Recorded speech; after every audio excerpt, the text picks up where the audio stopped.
मुल्की सरहदों की सूरत हाल पर बात करते हैं। मुल्क के दो बड़ों ने फिर सर जोड़ लिए हैं। वजीर आजम इमरान खान और army chief general Qamar Javed Bajwa ने कोर हेडक्वार्टर्स पेशावर का दौरा किया। सिक्योरिटी सूरत हाल और पाक अफगान बॉर्डर पर बाड़ लगाने समेत कबायली इस्लाह के तरक्याती मंसूबों के बारे में आगाह किया गया। वजीर आजम के हमरा गवर्नर और वजीर आला KPK भी मौजूद थे।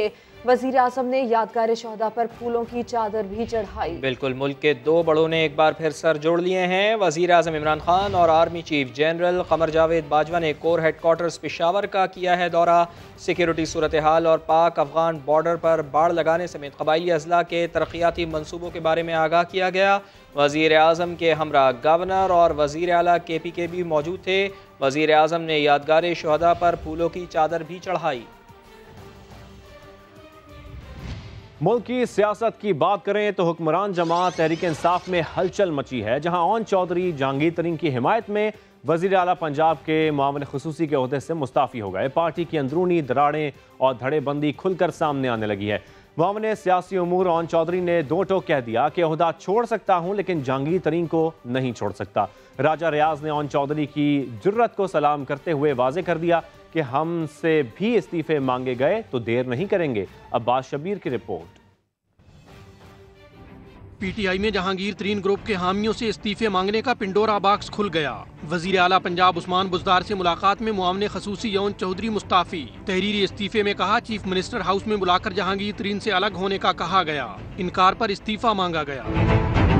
ओन चौधरी ने जहांगीर तरीन को पार्टी का सबसे ज्यादा वफादार करार दिया। कहा, 2018 में पार्टी को इलेक्शन जितवाकर इक्तिदार दिलाने वाले से अलग होना उनका जमीर गवारा नहीं करता। पार्टी के लिए जहांगीर तरीन की खिदमात को कौन नहीं जानता, इसलिए वो जहांगीर तरीन को छोड़ने के बजाय ओहदा छोड़ने को तरजीह देते हैं। ओन चौधरी का इस्तीफा मंजूर भी कर लिया गया।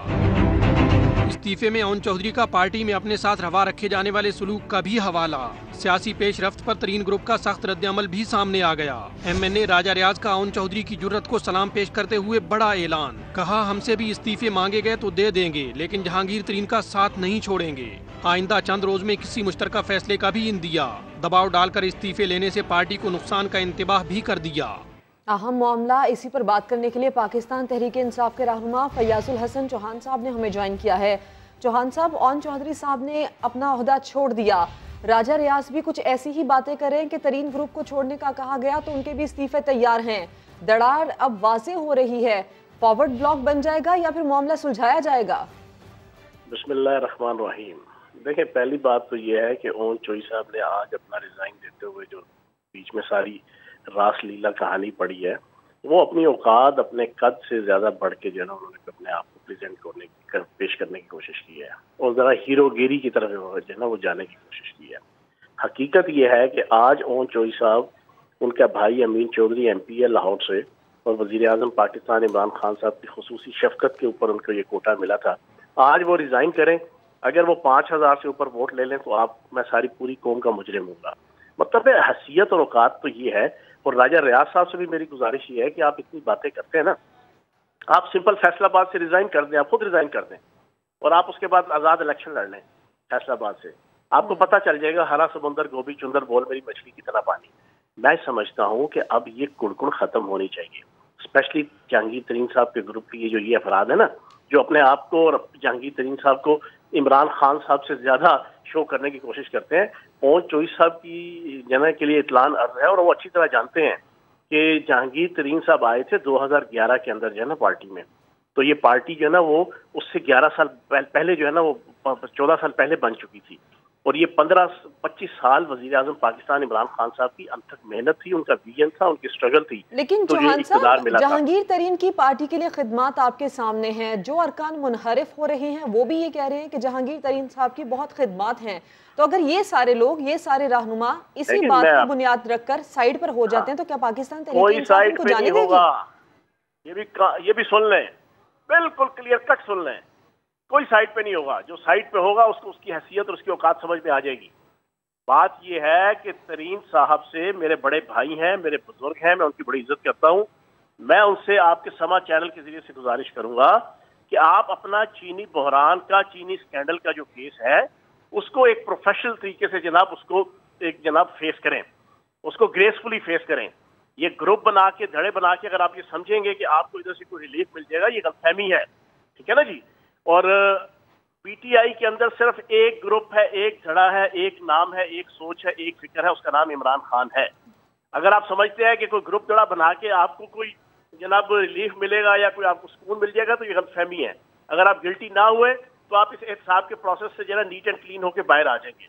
अगर खुदा न खास्ता आप गिल्टी हुए तो इससे बड़े ग्रुप बना लें, 100 गुना बड़ा ग्रुप बना लें, आपको रिलीफ नहीं मिलने वाला। ये बात बड़ी क्लियर सुन लें। चौहान साहब, आपको ये लगता है कि तरीन साहब ग्रुप इसलिए बना रहे हैं कि शुगर स्कैंडल से उनको रिलीफ मिले, आप ये कह रहे हैं? कहने का मकसद ये है कि सारे लोग इमरान खान साहब के नाम पे जो है ये वोटें लेके आए हैं। ये जो लाख लाख वोट और ये 50-50 हजार वोट लेके MP MLA बने हैं, इनकी और मेरी तो कोई औकात नहीं ना। मैं अगर आज आजाद इलेक्शन लड़ूं जना, मैं कितने वोट ले लूंगा? मैं 5000 ले लूंगा, 6000 ले लूंगा। मैं PTI के नाम पे और जना इमरान खान के नाम पे जना मुंतखब हुआ हूँ। राजा रियाज साहब को पीपल्स पार्टी के टिकट से इलेक्शन लड़ लेते ना, ठीक है ना जी, उन्हें पता चल जाता है कि उन्होंने कितने वोट लिए हैं। तो इस वजह से अब ये कुड़कुड़ खत्म होनी चाहिए। बहुत हो गया है ना, पिछले 5-6 माह से लगे हुए हैं। देखो ना, तरीन साहब को अगर आप मुकाबला कराएंगे इमरान खान साहब का, कहाँ पे राजा बोझ और कहाँ पे गंगू तेली, ये तो वो वाली बात हुई ना, हद होगी ना हर चीज की। आप कंपैरिजन करने लगे हुए हैं। वो तरीन साहब कारकुन है इमरान खान साहब के, कारकुन है तो उनकी इज्जत है। अगर वो कारकुन नहीं है इमरान खान साहब के तो फिर बिल्कुल वर्ष याजुल हसन चौहान साहब, आपका रद्द-ए-अमल आ गया इस मामले के ऊपर, आपने वक्त दिया, आपका शुक्रिया। और दूसरी जानिब डॉक्टर फिरदौस आशिक अवान को भी वफाक में मुआविन खुसूसी बराए बहबूद आबादी मुकर्रर किया जाएगा। वज़ीर आला पंजाब ने डॉक्टर फिरदौस आशिक अवान को क़यादत के पैगाम से आगाह कर दिया है। कहा, वज़ीर आज़म आपको वफाक में ज़िम्मेदारी देना चाहते हैं। फिरदौस आशिक अवान बोली, पार्टी जो भी हुक्म देगी उसकी तामील करूँगी। फैयाजुल हसन चौहान एक बार फिर पंजाब में वजारत इत्तलात का कलमदान संभालेंगे। आपको एक बार फिर बताएँ कि डॉक्टर फिरदौस आशिक अवान को भी वफाक में मुआविन खुसूसी बराए बहबूद आबादी मुकर्रर किया जाएगा। वज़ीर आला पंजाब ने फिरदौस आशिक अवान को क़यादत के पैगाम से आगाह कर दिया है। कहा है कि वज़ीर आज़म आपको वफाक में ज़िम्मेदारी देना चाहते हैं। डॉक्टर फिरदौस आशिक अवान बोली, पार्टी जो भी हुक्म देगी उसकी तामील करूँगी। फैयाजुल हसन चौहान एक बार फिर पंजाब में वजारत इत्तलात का कलमदान संभालेंगे। दूसरी जानिब कई दिन से खामोश मरियम नवाज शरीफ वीज़ा तौसी की दरख्वास्त मुस्तरद होने पर बोल पड़ी। ट्विटर पर लिखा कि वीज़ा इशू पर हुकूमती ओहदेदारों की छलांगे बता रही हैं कि नवाज शरीफ किस बुरी तरह इनके आसाब पर सवार हैं। हुकूमत नवाज शरीफ से ज़हनी शिकस्त खा चुकी है। इनको मालूम है कि पाकिस्तान का आज भी नवाज शरीफ और मुस्तकबिल भी नवाज शरीफ हैं। दीवार पर लिखी शिकस्त इन्हें साफ नजर आ रही है, बाकी शायद बाद में पढ़ेंगे। किसी का कद काट कम करने की कोशिश से बोने कदावर नहीं हो सकते।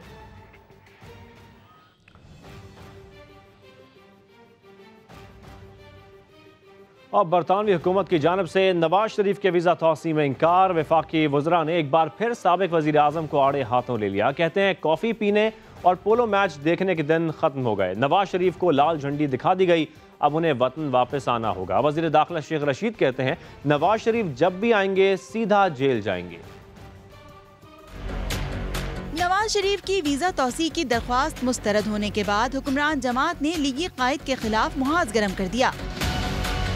शेख रशीद ने दावा किया कि साबिक वजीर आजम अपनी बीमारी से बरतानवी हुकूमत को मुतमईन न कर सके। वो एक मुजरम है, सजा याफ्ता, सीधा जेल जाएंगे और क्या करेंगे, रिस्पॉन्ड क्या करना है। खुद अदालत ने उसको भगोड़ा करार दिया है। ये 4 हफ्ते के इलाज के लिए गए थे, 3 साल होने वाला है। फवाद चौधरी कहते हैं कि पाकिस्तान नहीं जाएंगे नून लीग का बयानिया है, कोई शर्म होती है, कोई हया होती है। फरूख हबीब ने कहा कि बरतानवी हुकूमत के फैसले के बाद लीगी कायदीन की नींदें उड़ी हुई हैं। जिस मुल्क के अंदर अपनी मनी लॉन्ड्रिंग करके एवन फील्ड के महलात बनाए, तो उस मुल्क के इमिग्रेशन ने भी उनको जो है वो लाल झंडी दिखा दी है। बहुत काफियां पी ली, पिज़्ज़े खा लिए। शहबाज गिल ने भी लीगी कायद को तनकीद का निशाना बनाया। मरियम औरंगजेब साहबा की फुर्तियां बता रही हैं कि मामला खराब है, मियाँ साहब को अब आना पड़ना है। शर्म तो आई होगी वैसे मियाँ साहब को कि जिस मुल्क से दौलत लूट के वो बरतानिया लेके गए और बरतानिया को अपना घर बनाया, आज उन्होंने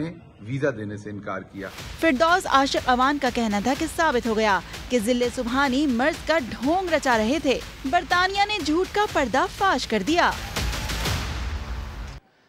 हुकूमत से जो हो सकता है कर ले, नवाज शरीफ इलाज कराए बगैर वतन वापस नहीं आएंगे। लीगी रहनुमा अता तारड़ कहते हैं कि बरतानवी इमिग्रेशन के फैसले के खिलाफ ट्रिब्यूनल से रुजू किया जाएगा। अज़मा बुखारी का कहना है कि नवाज शरीफ को इमरान खान के हसद की भेंट चढ़ने के लिए नहीं बुलाया जा सकता। अमरीकी सदर के फ़ोन ना करने का गुस्सा नवाज शरीफ पर ना उतारा जाए।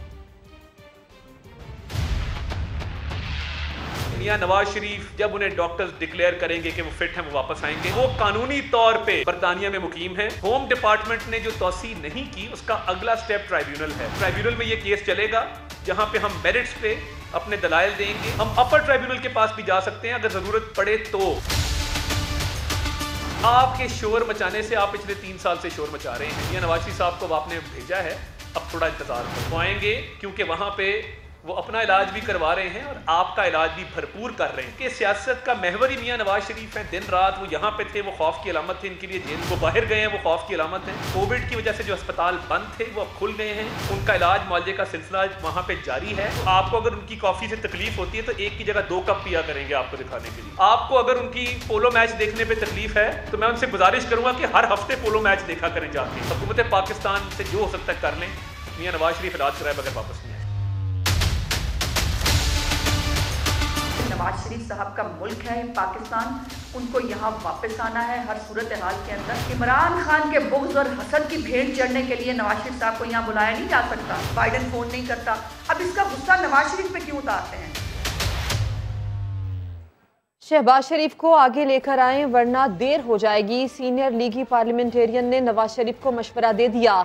कहा दिसंबर तक मुफाहमती पॉलिसी ना अपनाई तो पार्टी बिखरने का खदशा है। जवाब में मियां साहब ने मरियम नवाज के सियासी मुस्तकबिल पर फोकस करने का इजहार किया। फोन कॉल्स की कहानी नईम अशरफ भट्ट की जुबानी।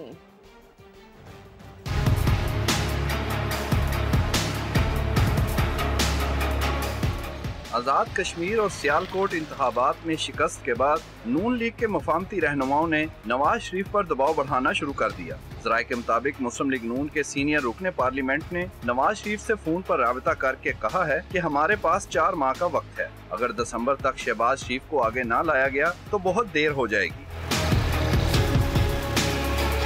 सीनियर लीगी रहनुमा के खदशात के जवाब में नवाज शरीफ ने मरियम नवाज के सियासी मुस्तकबिल की फिक्र का इजहार किया, जिस पर साबिक वफाकी वजीर ने बताया कि इनके साथ साथ कुछ और सीनियर पार्टी रहनुमा भी मियां साहब को यही कह रहे हैं कि अभी शहबाज शरीफ को आगे लाएं और बाद में मरियम नवाज के लिए मौके मौजूद होंगे। नून लीग की अक्सरियत का कहना है कि शहबाज शरीफ की पॉलिसी से ही पार्टी बिखरने से बच सकती है। नईम अशरफ भट्ट, समा, लाहौर। और तर्जुमान नून लीग मरियम औरंगजेब ने अलग दावा कर दिया। कहती हैं एक शैतानी टोला हमेशा की तरह यही राग अलापेगा कि नवाज शरीफ बरतानिया में सियासी पना लेंगे। बोली ऐसा सोचना भी मत। इससे पहले एक शैतानी टोला झूठे और बहरूपिये जागे और वो वही राग अलापना शुरू कर दें जो कौम 3 साल से सुन रही है। कहते हैं कि नवाज शरीफ भाग गया और इसलिए वहाँ बैठा हुआ है कि पॉलिटिकल असाइलम लेगा। नवाज शरीफ असाइलम सोचना भी मत। नवाज शरीफ से लेकर शहबाज शरीफ से लेकर हमजा शहबाज से लेकर मरियम नवाज से लेकर तमाम मुस्लिम लीग नून की क़यादत सजाए मौत की चक्कियों में रखा। एक धेले की करप्शन साबित नहीं कर सके अपने झूठे इल्जामात के ऊपर। जहां सबूत देने की बारी आई वहां शहबाज शरीफ से माफी मांगी। नवाज शरीफ साहब को यूके में इलाज कराने पंजाब हुकूमत और वफाकी हुकूमत ने भेजा। कमजोर हुकूमत है, ये चोर हुकूमत है और ये बहरूपिये हैं जो अपने सियासी मुखालफीन के खिलाफ सिर्फ उनकी सेहत पर सियासत करना जानते हैं। इनकी हर पॉलिसी, इनका हर इकदाम सिर्फ और सिर्फ अपने ATM, माफियाज और फ्रॉड्स की जेबें भरना है। और मैं पूछती हूँ नैब से, नैब को सिर्फ नवाज शरीफ नजर आता है, सिर्फ शहबाज शरीफ नजर आता है, सिर्फ मुस्लिम लीग नून नजर आती है। किधर गया नैब जब आटा चोरी हो गया आवाम का? कहाँ था नैब जब चीनी चोरी हो गई आवाम की? कहाँ था नैब जो अभी LNG का टीका लगा है पाकिस्तान की आवाम को? किधर है नैब? नवाज शरीफ ने वीज़े में तोसी के लिए बरतानवी हुक्काम से झूठ बोला। बीमार जाहिर करने के लिए पुरानी रिपोर्ट्स दिखाई। मुआविन खुसूसी शहबाज गिल कहते हैं बरतानवी हुक्काम ने मियां नवाज शरीफ के मामले पर लेटर जारी किया है जिसमें लिखा है कि आप खुद को बीमार कह रहे हैं मगर आपकी सरगर्मियां मैच नहीं करती। नून लीग बरतानवी हुक्काम से मिलने वाला लेटर जारी करे। नवाज शरीफ साहब ने वहां पर अप्लाई किया और वहां जो कहानी सुनाई, वो ये बनाई कि मैं बड़ा मजलूम आदमी हूं, मैं बड़ा बीमार हूं, मेरे प्लेटलेट्स गिर गए थे, मैं पाकिस्तान से यहां इलाज करवाने आया हूं। और पाकिस्तान की रिपोर्टें साथ लगाई इन्होंने जो उस वक्त की थी, मेरा वीजा एक्सटेंड कर दिया जाए। उधर आगे जो साहब बैठे थे उन्होंने पूरा केस देख के इन्हें 2 मौके दिए कि बंदे दे पुत्र बन जाओ। इनडायरेक्टली बताने की कोशिश की कि ये आपका बनाया हुआ सिस्टम नहीं है, यहाँ ऐसा काम नहीं चलता। जब 2 दफा मौका देने पर ये बाज नहीं आए तो तीसरी बार उन्होंने इन्हें जवाब दिया, इनसे पूछें लाएं वो डॉक्यूमेंट, क्योंकि उस लेटर पे ये लिखा हुआ है कि आप जो क्लेम कर रहे हैं कि आप बीमार हैं और आपकी जो सरगर्मियां हैं वो मैच नहीं करती। वहां पर उन्होंने कहा कि आप सच बोलें, ये हरकत मत करें, जब तक नहीं बोलते आपका वीजा रिजेक्ट है। आगे बढ़े और आपको बताएं, सुप्रीम कोर्ट ने रहीम या खान के मंदिर में तोड़ फोड़ करने वाले मुल्ज़िमान की फौरी गिरफ्तारी और उकसाने वालों के खिलाफ कार्रवाई का हुक्म दे दिया है। बहाली के अखराजात मुल्ज़िमान से वसूल करने और मंदिर को 3 दिन में खोलने की हिदायत कर दी है। इस्लामाबाद से जुल्करनैन इकबाल की रिपोर्ट। रहीम यार खान मंदिर में तोड़ फोड़ आज खुद नोटिस केस में सुप्रीम कोर्ट का बड़ा हुक्म। वाकये में मुलव्विस मुल्जिमान की फौरी गिरफ्तारी और उन्हें इस अमल पर उकसाने वालों के खिलाफ भी सख्त कार्रवाई की हिदायत। अदालत ने हुक्म दिया कि मंदिर की मुरम्मत और बहाली पर उठने वाले अखराजात भी मुल्जिमान से वसूल किए जाएं। चीफ जस्टिस ने आईजी और चीफ सेक्रेटरी पंजाब की सरजनिश की। इस्तफसार किया मंदिर पर तोड़ फोड़ हुई तो इंतजामिया और पुलिस क्या कर रही थी। आईजी ने जवाब दिया एसी और एएसपी मौके पर मौजूद थे। इंतजामिया की तरजीह मंदिर के अतराफ अक़लियती बरादरी का तहफ़्फ़ुज़ था। अक़लियती रुकने असम्बली रमेश कुमार ने पुलिस तफ्तीश पर तहफ़्फ़ुज़ात का इजहार कर दिया। इस वक्त तक जो परफॉर्मेंस है वो सेटिस्फैक्ट्री नहीं है। लोकल पॉलिटिशियन, लोकल एडमिनिस्ट्रेशन, उनका काम है कि उन कल्प्रिट्स को ऐसी सजा हो जिसकी वजह से आइंदा ये वाकयात नहीं हो। अगर इन कल्प्रिट्स को पकड़ के छोड़ दिया गया, कंप्रोमाइज किया गया, इनसे पैसे नहीं भराए गए तो माजी की तरह ऐसे वाकयात होते जाएंगे। चीफ जस्टिस ने रिमार्क्स दिए सारा वाकया एक 8 साल के बच्चे की वजह से हुआ। पूरी दुनिया में पाकिस्तान की बदनामी हुई। बच्चे को गिरफ्तार करने वाले SHO को बरतरफ किया जाए। अदालत ने कमिश्नर रहीम यार खान की कारकर्दगी पर अदम इत्मीनान का इजहार करते हुए मुतासरा इलाके में क़याम अमन के लिए विलेज कमेटी बनाने की हिदायत कर दी। IG और चीफ सेक्रेटरी से 1 हफ्ते में रिपोर्ट भी तलब कर ली गई। गणेश मंदिर की बेहुरमती पर अक़लियती नुमाइंदों समेत तमाम पार्लिमान सरापाए एहतजाज। वाक़े के खिलाफ कौमी असम्बली में मजम्मती करारदाद मुतफ़िक़ा तौर पर मंजूर कर ली गई। फवाद चौधरी कहती हैं ये पाकिस्तान है, कोई हिंदुस्तान नहीं जहाँ फाशिस्ट आइडियोलॉजी की हुक्मरानी हो। उस्मान खान रिपोर्ट करेंगे।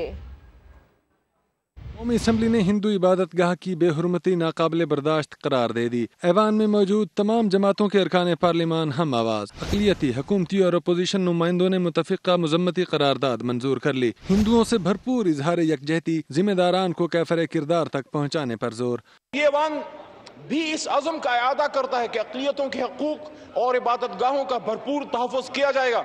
इस नुक्ते पर पूरी कौम हुकूमत एक है। अरकान ने ज़ाती तौर पर नोटिस लेने पर वज़ीर आज़म इमरान खान और चीफ जस्टिस को खिराज तहसीन भी पेश किया। वज़ीर इत्तलाआत फवाद चौधरी कहते हैं कौमी परचम में अक़लियतों का नुमाइंदा सफ़ेद रंग भी उतना ही मोहतरम व मुक़द्दम है जितना कि अक्सरियत का सब्ज़ रंग। पाकिस्तान हिंदुस्तान नहीं है, यहाँ पर कोई फाशिस्ट आइडियोलॉजी हुक्मरानी नहीं कर सकती। इंशाअल्लाह पाकिस्तान का मुस्तक़बिल एक प्रोग्रेसिव मुल्क का है, एक ऐसे मुल्क का है जहाँ पर अक़लियतें मुकम्मल महफूज हैं। अरकान पार्लिमान का कहना था पाकिस्तान में अक़लियतों की हिफाजत होती है और भारत में अक़लियतों पर जुल्म। यहाँ किसी नाखुशगवार वाक़े की हर सतह पर मजम्मत होती है और भारत में दहशतगर्दी की हिमायत। आगे चलकर देखिए चलती फिरती वैक्सीन। कोरोना ने मजीद 67 जिंदगियां निगल लीं। 24 घंटे में 4745 अफराद बीमारी में मुब्तला हुए। शहर-ए-क़ाइद के एक और मसीहा डॉक्टर निसार अली कोरोना के बाइस इंतकाल कर गए हैं। वज़ीर आज़म के मुआविन ख़ुसूसी डॉक्टर फैसल सुल्तान का कहना है कि वैक्सीनेशन बढ़ाकर वबा की कमर तोड़ी जा सकती है। उन्होंने सिंध हुकूमत के इजाफी पाबंदियों के फैसले को भी दुरुस्त करार दिया। महकमा सेहत ने लाहौर समेत पंजाब भर में वैक्सीन का हदफ मुकम्मल करने के लिए ट्रक का सहारा ले लिया। जदीद सहूलियात से आरास्ता मोबाइल हेल्थ यूनिट के नाम से चलने वाला ये ट्रक कहां से कहां पहुंचता है, ये हम जानेंगे दानियाल उमर की रिपोर्ट में।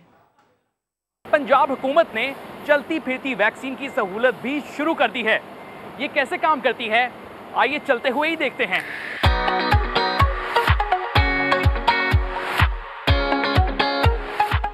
ये ट्रक कोई आम ट्रक नहीं, बल्कि ये है जिद्दत से भरपूर मोबाइल हेल्थ यूनिट, जो कोरोना वैक्सीन लगाने के लिए लाहौर शहर से दूर निजी फैक्ट्री के मुलाजिमीन के पास पहुंचा है।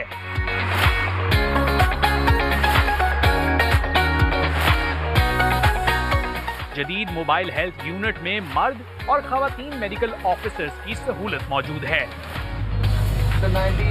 8.4 मोबाइल हेल्थ यूनिट में बुखार और ब्लड प्रेशर चेक करने के बाद वैक्सीन लगाई जाती है। काम को छोड़कर वहां जाने के लिए बड़े मसाइल थे। अब इसकी वजह से हमने यहां तकरीबन मोर देन पहले सेशन में तो 7,000 से ज़्यादा लोगों को वैक्सीनेशन दी है। लंबी लाइनें लगी होती थी तो हमारा तकरीबन काफ़ी दिन पूरा ज़ाया हो जाता है, तो इधर आने से हमें ये सारा सहूलत होगी है। हुक्काम का कहना है कि मोबाइल हेल्थ यूनिट्स का इस्तेमाल दूर दराज इलाकों में वैक्सीनेशन के लिए फायदेमंद साबित हो रहा है।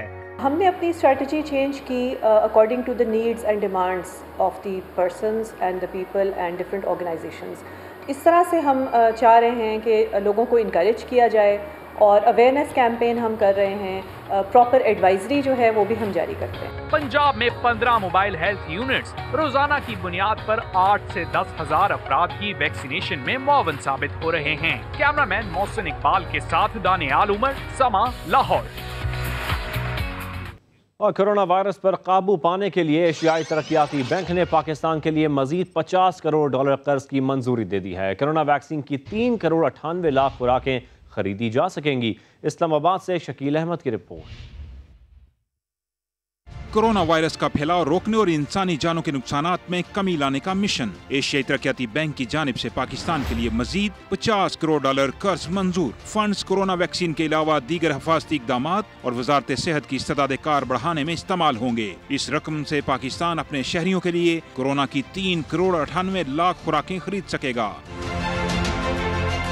एशियाई तरक्याती बैंक के मुताबिक कोरोना के खिलाफ सेफ्टी बॉक्सेस और सिरिंजों की खरीदारी भी कर्ज प्रोग्राम का हिस्सा है। पाकिस्तान की तकरीबन 22 करोड़ आबादी में से 18 साल से जायद उम्र के 11 करोड़ 90 लाख अफराद को कोरोना वैक्सीन की जरूरत है। एडीबी की जानिब से कर्ज की फ्राहमी से आबादी के 15% यानी 1 करोड़ 80 लाख अफराद को वैक्सीन मुहैया हो सकेगी। $50 करोड़ का कर्ज एडीबी के एशिया पैसिफिक ममालिक के लिए ऐलान करदा $9 अरब के प्रोग्राम का हिस्सा है। एशियाई तरक्याती बैंक पाकिस्तान को इससे पहले कोरोना से निपटने के लिए $80 करोड़ का कर्जा फराहम कर चुका है। इसमें $30 करोड़ का इमरजेंसी कर्जा और गरीब घरानों की माली मदद के लिए $50 करोड़ शामिल हैं। शकील अहमद, समा, इस्लामाबाद। और अभी हम खबर आपको दें कि पंजाब की मुआविन खुसूसी डॉक्टर फिरदौस आशिक अवान ने इस्तीफ़ा दे दिया है। समा के नुमाइंदे मोहसिन बिलाल हमारे साथ मौजूद हैं। मोहसिन, वफाक में उन्हें जिम्मेदारियां दी जा रही हैं, इसीलिए मुस्ताफ़ी हुई हैं? जी, डॉक्टर फिरदौस आशिक अवान ने जो अपने इस्तीफे में लिखा है, उनका ये कहना है कि वो ज़ाती वजूहात की बिना पर इस्तीफा दे रही हैं। तो उनका ये कहना था कि उनके लीडर इमरान खान हैं और वो पार्टी के बयानी पर ही रहेंगी और उनको जो भी वफाक में या किसी और जगह भी जिम्मेदारियां तफवीज़ की जाएंगी तो ऐसा तरीके से निभाएंगी। मामले खसूसी का अपने इस्तीफे में ये भी कहना था कि इससे पहले भी जो उनकी पार्टी क़यादत ने उन्हें जिम्मेदारियां दी थी, ऐसा तरीके से निभाई थी। अब से कुछ देर कबल जो है वो ओन चौधरी और मामले खसूसी पंजाब डॉक्टर फिरदौस आशिक अवान से वज़ीर आला पंजाब की जानिब से इस्तीफा तलब किया गया था और अलहदा ओन चौधरी और मामले खसूसी पंजाब डॉक्टर फिरदौस आशिक अवान ने वज़ीर आला पंजाब से मुलाकातें की थी और इसके बाद डॉक्टर फिरदौस आशिक अवान ने प्रेस कॉन्फ्रेंस में भी इस चीज़ का अंदिया दिया था और अब बाकायदा तौर पर उन्होंने अपना इस्तीफा जो है वो वज़ीर आला पंजाब सरदार उस्मान बुज़दार को भिजवा दिया है। जी, बहुत शुक्रिया आपका। फैसलाबाद में लॉकडाउन की खुल्लम खुल्ला धज्जियां उड़ाई जा रही हैं। दुकानें तो बंद हैं मगर जुमा बाजार खुला रहा। शहरी भी बगैर मास्क बिला खौफ व खतर खरीदारी करते रहे। अब्दुल अहद की रिपोर्ट देखिए। लॉकडाउन पर अमल दरामद कौन करवाएगा? पुलिस एहलकार खुद जुमा बाजार में शॉपिंग में मसरूफ।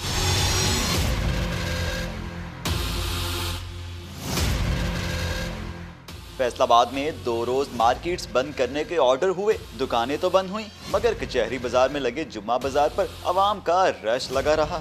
खौफ तो आता है लेकिन क्या करें, ये एक दिन ही होता है, जुम्मे वाला दिन बंदे को थोड़ी बहुत शॉपिंग वगैरह भी करनी होती है, तो इसीलिए फिर कोविड का डर तो है, साथ मास्क वगैरह लगा के ही आते हैं। जिला इंतजामिया भी SOPs की धज्जियां उड़ाते बाजारों से बेखबर नजर आई। गैर कानूनी जुम्मा बाज़ार हैं उनके खिलाफ हम कार्रवाइयाँ करते रहते हैं। इसमें सिर्फ जुम्मा बाज़ार नहीं है, इसमें बुध बाज़ार भी लगते हैं, इसमें सोमवार बाज़ार भी लगते हैं। जैसे हमें इन्फॉर्मेशन मिलती है हम इस पर कार्रवाई करते हैं। अब आपने इस इशू को हाईलाइट किया तो जुम्मे बाज़ार को तो हम इसको देख लेते हैं। लॉकडाउन के दौरान जड़ावाला रोड, झंग बाजार, गुलाम अहमदाबाद और दीगर मार्केट्स भी खुली रहीं। कैमरामैन रिजवान साबरी के साथ अब्दुल्ला हद, सामा, फैसलाबाद। और कराची में हर चंद माह बाद लगने वाले लॉकडाउन ने दिहाड़ीदार मजदूरों के साथ छोटे दुकानदारों को भी मुतासर किया है और उनकी कमर तोड़ कर रख दी है। घरों के हालात क्या हैं, जान लेते हैं शाहिद बलोच की इस रिपोर्ट में।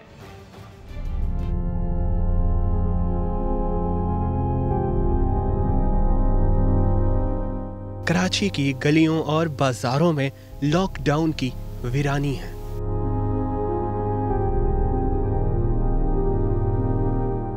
बड़े कारोबार वाले तो जैसे तैसे लॉकडाउन को झेल रहे हैं, मगर इस बंदिश ने छोटे दुकानदारों की कमर तोड़ कर रख दी है।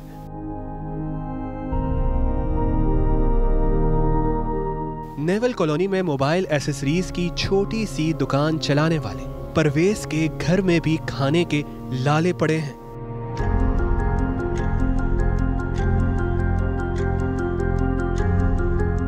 मगर वो रोज आदतन चाबी लेकर दुकान पहुंचता है, कुछ वक्त गुजारता है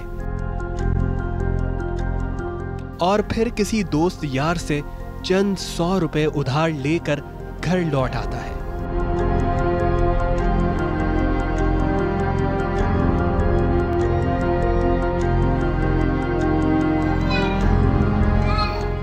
बच्चे तो लॉकडाउन की सूरत में परवेज पर आन पड़ने वाली उफ्ताद से बेखबर हैं।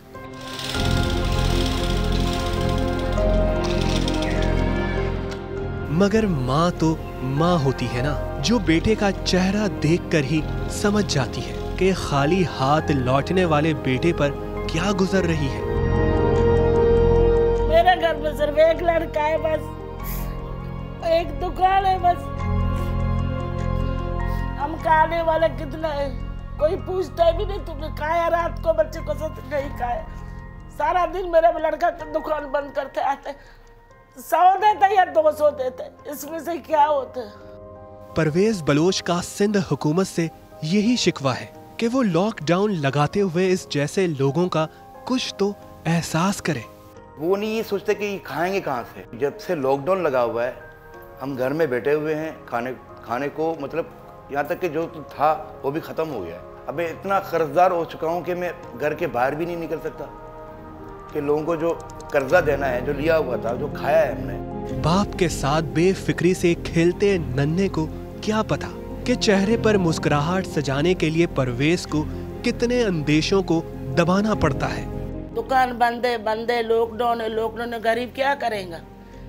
गरीब का कमाने वाला अगर एक होता है क्या कौन देता है। परवेज को नहीं पता कि ये वबा मजीद कितनी बार लॉकडाउन का सबब बनेगी, जिसके बेरहम असरात ने घर के इस वाहिद कफील को देने वालों से लेने वालों की सफ में खड़ा कर दिया है। मैं एक ऐसा बंदा था जो दूसरों को पैसा दिया करता था, ज़कात, और आज मैं उस हाल में पहुंचा हुआ हूं कि खुद ज़कात देने के मुस्तहिक बन चुका हूं। हुकूमतें फैसले करती हैं और शायद ज़मीनी हकाइक को देखकर ही करती हों, मगर इसके गरीबों पर पड़ने वाले असरात का अजाला करना भूल जाती है। शाहिद बलोच, समा, कराची।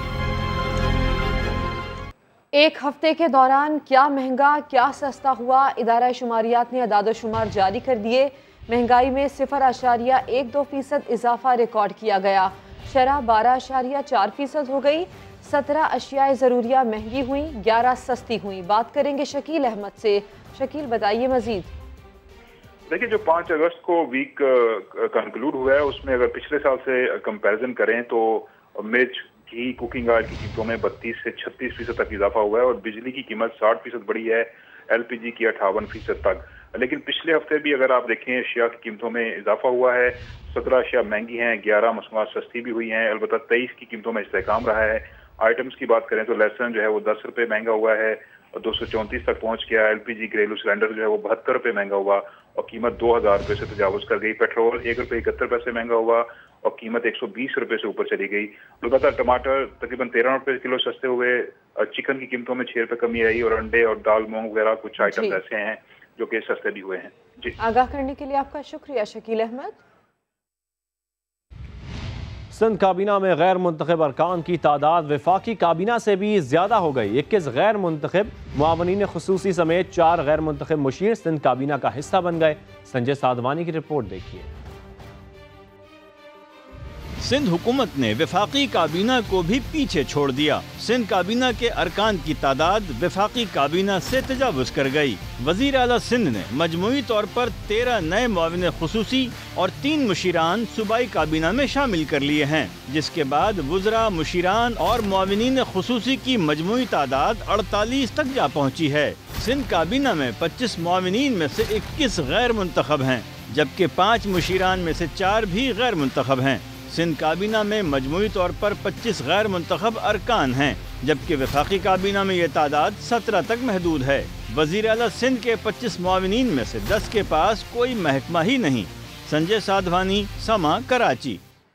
कराची में निजी बैंक की 2 ब्रांचेस के ऑडिट में अहम इंकशाफात। गुलिस्तान जौहर और गुलशन इकबाल ब्रांच के 150 लॉकर्स में चोरी हुई। वारदात में बैंक का अमला ही मुलव्विस निकला। खातून समेत 8 अफराद को गिरफ्तार कर लिया गया है। मजीद जान लेते हैं, चीफ क्राइम रिपोर्टर अमर रहमान खान हमारे साथ मौजूद हैं। अमर, बताइए कब से ये काम चल रहा था?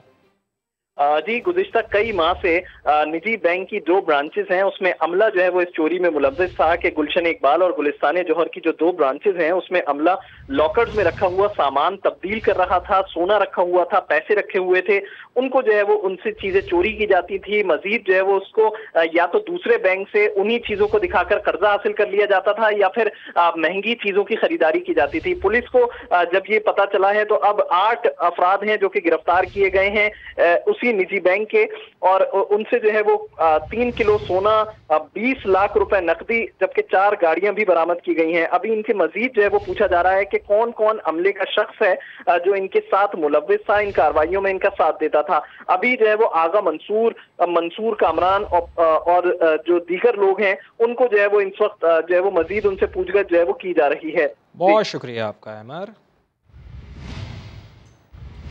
FIA साइबर क्राइम मुल्तान ने मुख्तलिफ शहरों से 4 मुल्जिमान को गिरफ्तार कर लिया जिन पर खवातीन को जिनसी हिरासत और ब्लैकमेल करने के इल्जामात हैं। बात करेंगे आसिफ बलोच से। आसिफ, बताइए खबर की तफसील। जी बिल्कुल सीधरा, ऐसे ही है। मुल्तान साइबर क्राइम ने 4 जो पंजाब के मुख्तलिफ इलाके हैं, जो मुख्तलिफ शहर हैं, वहाँ से इन मुल्ज़मान को गिरफ्तार किया जिनके ऊपर ये इल्ज़ाम था कि वो खवातीन को न सिर्फ जिनसी हिरासत बल्कि उनको ब्लैकमेल करने के जो है वो इसके मुलव्विस थे, जिसके ऊपर जो FIA ने कार्रवाई की और 4 मुल्ज़मान को गिरफ्तार करके उनसे 5 मोबाइल फ़ोन भी बरामद किए हैं और इनके खिलाफ जो हैं वो मुकदमात भी दर्ज किए गए हैं। इनका जो ताल्लुक था वो बहावल नगर से था, DG खान से था, लोधरा से था, इन शहरों से इनका ताल्लुक था। जो मुख्तलिफ जो खवातीन थी उनको हिरासत भी किया करते थे, ऑनलाइन भी हिरासत किया जाता था और साथ साथ उनके अगर कोई उनके पास तस्वीर थी तो उसके साथ उनको ब्लैकमेल भी किया जा रहा था, जिसके ऊपर जो साइबर क्राइम है उन्होंने इस पूरे जो शहरों से जो है ये मुख्तलिफ कार्रवाइयाँ की हैं और इन 4 मुल्ज़मान को पकड़कर इनसे मोबाइल फ़ोन बरामद करके और जो मुकदमात हैं वो भी दर्ज कर लिए। तफसील के लिए आपका शुक्रिया आसिफ बलोच।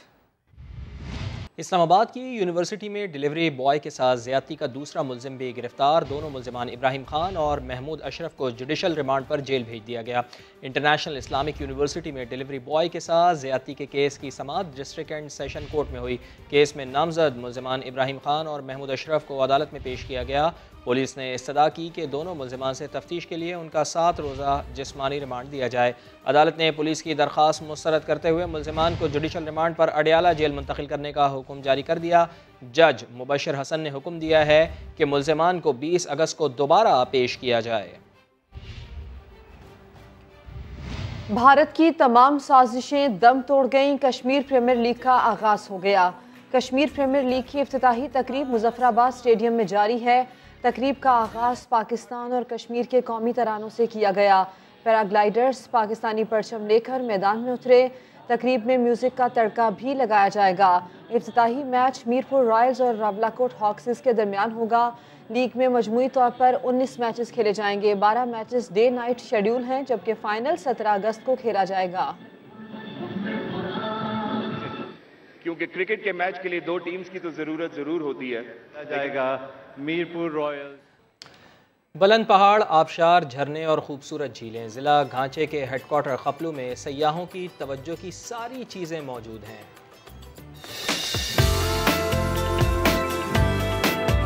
जिला गांचे गिलगित बल्तिस्तान के माथे का झूमर, अमन की वादी, हसीन तरीन सयाहती मुकामात का मरकज